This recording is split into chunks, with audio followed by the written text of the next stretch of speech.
നമ്മുടെ കാടാമ്പുഴ ക്ഷേത്രത്തിലെ അന്നദാന മണ്ഡപത്തിലേക്ക് ഒരു ഇസ്ലാമിക വ്യക്തി ആ അന്നദാന മണ്ഡപത്തിൽ പുറത്തു നിന്നും കരുതിക്കൂട്ടി മനഃപൂർവമായി ഹിന്ദുക്കളെ അവഹേളിക്കുന്നതിന് വേണ്ടി, മതസ്പർദ്ധ വളർത്തുന്നതിന് വേണ്ടി അവിടേക്ക് ബീഫ് കൊണ്ടുവന്ന് ആ ബീഫ് പരസ്യമായി അഴിച്ചുവെച്ച് ആ ദേവിയുടെ നിവേദ്യ പ്രസാദ ഭാഗമായിട്ടുള്ള അന്നദാനം സ്വീകരിച്ചുകൊണ്ട് അത് അവിടെ ഇരിക്കുന്ന ആളുകൾക്ക് വിതരണം ചെയ്യുവാൻ പോലും ചങ്കൂറ്റം കാണിക്കുമ്പോൾ അവിടുത്തെ ദേവസ്വം അധികാരികൾ അതിന് കുടപിടിക്കുന്ന ഒരു സാഹചര്യമാണ് സംജാതമായത്.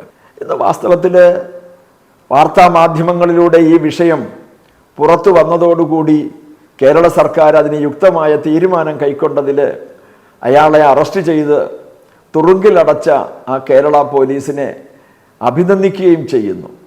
ഗണപതി മിത്താണ് എന്ന് പ്രചരിപ്പിച്ച സഖാവ് AM ഷംസീർ, അതേപോലെ തന്നെ വടകരയിലേക്ക് ആ സ്വകാര്യ മാനേജ്മെൻറ്റിൻ്റെ വിദ്യാലയത്തിലെ പുതിയ കെട്ടിടത്തിൻ്റെ ഗൃഹപ്രവേശനവുമായി ബന്ധപ്പെട്ട് ഗണപതി പൂജ നടത്തുന്നതിന് വേണ്ടി തയ്യാറാക്കിയിരുന്ന നിലവിളക്കുകളും പൂജാദ്രവ്യങ്ങളും മാർക്സിസ്റ്റ് പാർട്ടിയുടെ ഏരിയ സെക്രട്ടറിയുടെ നേതൃത്വത്തിൽ അവിടേക്ക് DYFIക്കാരും SFIക്കാരും അടക്കം മാർച്ച് ചെയ്തുകൊണ്ട് ആ പൂജാദ്രവ്യങ്ങൾ തൊഴിച്ചെറിഞ്ഞ് നിലവിളക്കുകൾ തട്ടിയെറിഞ്ഞ് പൂജാരിയെ മർദ്ദിച്ച് പൂജാരിയെയും ഒപ്പം ആ സ്കൂൾ മാനേജരെയും സ്ത്രീ എന്ന പരിഗണന പോലും കൊടുക്കാതെ തന്നെ രാത്രിയിൽ തന്നെ അറസ്റ്റ് ചെയ്യുന്ന നടപടി അടക്കം ഈ കമ്മ്യൂണിസ്റ്റ് സർക്കാർ നിർവഹിച്ചിട്ടുള്ളതാണ്.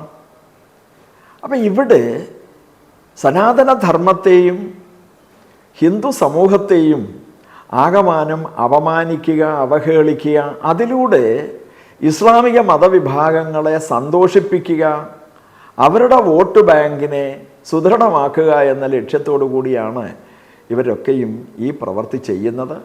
ഇത്തരം സംഭവ വികാസങ്ങൾ ഇനി ഒരിക്കലും ആവർത്തിക്കാതിരിക്കാൻ ശ്രദ്ധിക്കേണ്ടുന്ന ഭരണകൂടം, പോലീസ് സംവിധാനം, മുഖ്യമന്ത്രിയുടെ ഇത്തരം ജൽപ്പനങ്ങളിൽ തെറ്റിദ്ധാരണാപരമായ സമീപനത്തിലൂടെ ഹിന്ദു സമാജത്തെ ശിഥിലീകരിക്കുവാൻ ഇറങ്ങിത്തിരിച്ചാൽ അതിനെ അതിശക്തമായി നേരിടും എന്നതിന് രണ്ടു പക്ഷമില്ല.